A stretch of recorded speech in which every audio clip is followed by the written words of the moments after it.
ومهارات وانسلالات وانطلاقات لاعبي بيرسي تاو امامنا. شعلة نشاط دائما في خط هجوم جنوب افريقيا. منير المحمدي، غلطة كبيرة، غلطة كبيرة. منير المحمدي، كرة كانت سهلة من جانبي بيرسي تاو، لكن منير المحمدي لم يتحكم في هذه الكرة.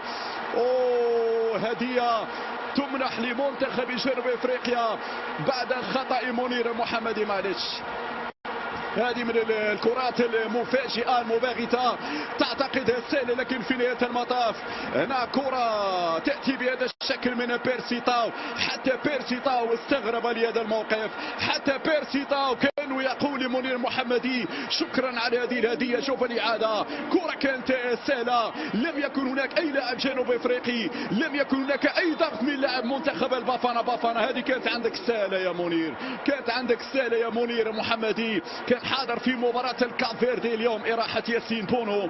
هذه الإعادة من زاوية أخرى للهدية التي